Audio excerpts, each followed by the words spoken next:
최고위 출마를 네. 선언하셨죠. 아니요, 오늘 선언합니다. 오늘 선언합니까? 네, 오늘 선언합니다. 아, 몇 시에 하십니까? 오늘 2시로 아마 예정이 돼 있는 걸로 알고 2시에. 있는데요. 네. 자, 오마이TV를 또 그 현장에 생중계를 좀 준비하도록 하겠습니다. 네. 그러면 뭐 2시에 기자회견 통해서 말씀하시겠지만은 왜 최고위원 출마 결심하셨는지 출마의 변을 좀 듣고 네. 싶습니다. 22대 국회에 들어오게 되면서 네. 제게 이제 그 대표님께서 한번 그 안부 전화 겸 연락을 하셨을 때 제가 오. 예. 그냥 이거 사담, 그러니까 다른 분들에게 똑같이 얘기를 한 건데 네. 22대 국회에 들어가는 목표는 하나밖에 없다. 음. 다시는 대선에서 지고 싶지 않다.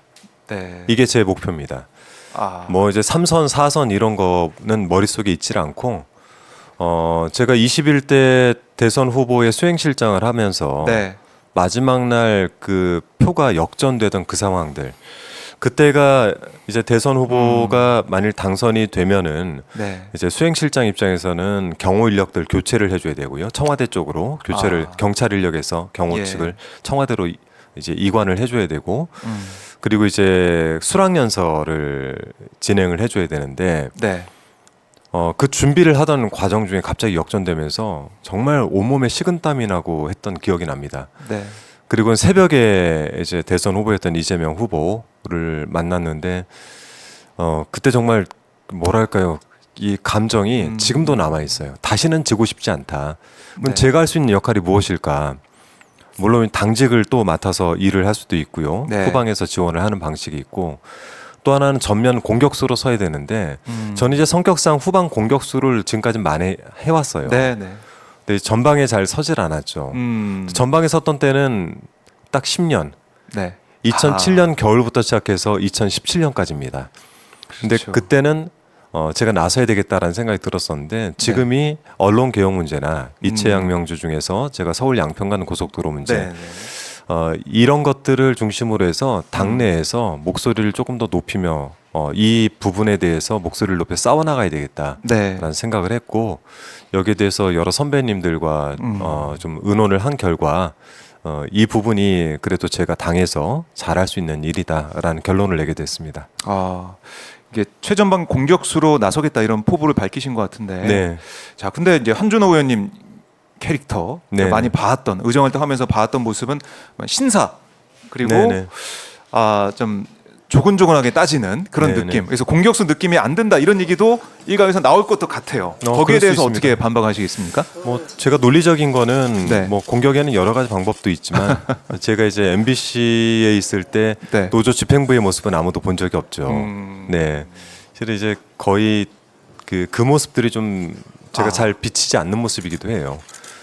제가 MBC 있을 때 별명이 쌈딱입니다. 아, 그래요? 네, 근데 그 모습이 지금 이제 나이가 조금 들면서 좀 네. 감추려고 하는 모습이기도 한데 가끔씩 나올 때가 있어요. 그래서 영상에도 좀 몇 개 남아 있기도 한데 네, 네. 지금 이제 뭐 그렇게 싸우는 것도 대단히 중요하지만 우선 언론이 장악되지 않도록 싸워나가는 것도 중요하고, 네. 서울 양평 간 고속도로 종점 문제에 대해서 파헤치는데 싸워나가는 것도 하나 필요합니다. 그래서 한준호만의 방식이 분명히 존재한다는 거를 말씀드리고 싶고 예. 이거를 앞으로 좀 보여드리도록 하겠습니다. 네. 자, 이제 이재명 대표 이제 연임 관련해 가지고 여러 가지 얘기가 네네. 나오는 것 같아요. 뭐 일각에서 보수적인 뭐 네. 매체나 이런 데서는 특히 많은 비판을 합니다. 왜 또 연임을 하려고 그러냐? 네. 이게 뭐 일극 체제로 가는 거 아니냐? 이재명 일극 체제 이게 과연 이재명 대표 전 대표나 아니면 민주당에 도움이 되겠느냐? 이런 비판도 나오긴 하는데 네네. 어떻게 보십니까? 뭐 대표께서도 개인이 생각을 했을 땐 오히려 안 나오는 게 더 유리할 수도 있다. 대선을 가기 위해서는 그렇게 생각도 하실 수 있을 거는 같아요. 예. 근데 나오기까지에는 그만한 좀 고심이 있었을 거라고 생각을 합니다. 실은 개인적으로 좀 뭐 식사도 하면서 이야기를 해보긴 했는데 좀 자세하게 그분 말씀을 제가 옮길 수는 없고 네. 뭐 그런 고민들이 좀 있었다. 아하. 다만 어떠한 측이든 간에 네. 당이 4기 민주정부에서 이기기 위한 방식을 택한 것이다라는 건 좀 믿어주셨으면 좋겠고요. 네. 거기에 대해서 그 개인적인 희생도 좀 따르는 것이다라고 저는 판단을 하고 있습니다. 오히려 희생하는 모습을 보이고 있는 것이다 이재명 전 네, 대표가. 저는 그렇게 생각을 합니다. 그러니까 지금 특히 이제 윤석열 정권의 이 폭주가 이어지고 있는 상황에서 민주당이 과거에 제대로 대응을 못하면은 네네. 또 이 국민들의 총선 민심을 또 어기는 게 될 것이고 또 역사적으로 봐도 대한민국 역사에 있어서도 죄를 짓는 게 아니야 이런 얘기를 하는 분들이 있잖아요. 네네. 거기에 대한 부응을 하고 있다 이렇게 볼 수 있는 걸까요? 저는 그렇게 생각을 하고 있고요. 네. 이제 사람들이 생각을 할 때 독주 체제다 아니면 뭐 왜 이재명이냐 이렇게 얘기를 하는데 잘 생각을 해보시면은 네. 이재명 대표가 그 대선 후보에서 보궐선거를 치르고 당 대표가 되고 당 대표가 돼서 누구보다도 긴 그 단식의 기간과 뭐 목에 칼을 맞는 상황 등 네. 많은 걸 다 겪어서 결국에 이뤄낸 거는 총선에서 야당의 큰 승리입니다. 그러니까 승리의 역사와 고난의 역사가 계속해서 이제 누적이 되온 것이죠. 네. 그만큼 이 당을 이끌어가는 데 있어서 당원들이 보시기에 이재명만한 사람이 없다라는 판단도 있으신 거죠. 또 여기에 대해서 부응을 해야 될지 네. 아니면 단순히 대선을 가기 위해서 몸을 좀 추스리고 전국을 돌면서 오히려 대선 지금 준비를. 대선에서 이룬 이 큰 승리를 그냥 등에 업고 네. 본인이 계속 인지도를 더 쌓아가는 작업들을 할지 여기에 대한 고민들이 분명히 있었을 겁니다. 이재명 대표가 본인의 그런 뭐 상황 이런 걸 다 떠나서 당과 또 우리 대한민국을 위해서 결단을 네. 했다. 네네. 뭐 앞으로 할 것이다 이렇게 보시는군요.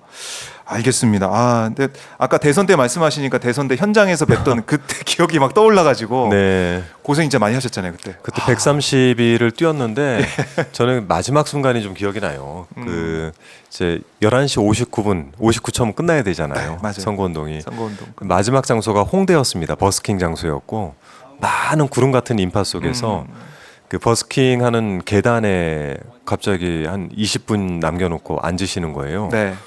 아무 말도 하지 않고 그곳에 앉아가지고 아. 그냥 가만히 사람들을 주시하다가 저는 이제 마음이 조급하니까 선거법 위반이 될 수 있어서 그래서 이제 59분에 이제 차에 이렇게 태워 드렸던 그 기억이 아직도 새록새록 납니다. 네. 끝으로 가시기 전에 오마이티 시청자분들께 못다한 말씀이나 하고 싶은 말씀 있으면 듣고 네. 저희가 보내드리겠습니다. 네, 지금 이제 그 우리나라의 상황이 여러 가지 면에서 녹록지가 않습니다. 지금 이제 대통령이란 분의 행태도 그렇지만 지금 언론 장악부터 시작해서 그 여러 가지 숱한 의혹들 이런 것들이 국회에서 해야 되는 역할이라고 생각을 하는데 이 가운데는 노무현 전 대통령께서 말씀하셨던 것처럼 우리 깨어있는 시민들의 결집된 힘이 필요하다라고 생각을 하고 있습니다. 여러분께서 하실 수 있는 역할을 찾아주십시오. 저희도 저희가 할 수 있는 일들을 행동으로 보여드리겠습니다. 그 가운데 한준호가 할 수 있는 일도 제가 꼭 찾아서 보여드리도록 하겠습니다. 관심 가져주십시오. 고맙습니다.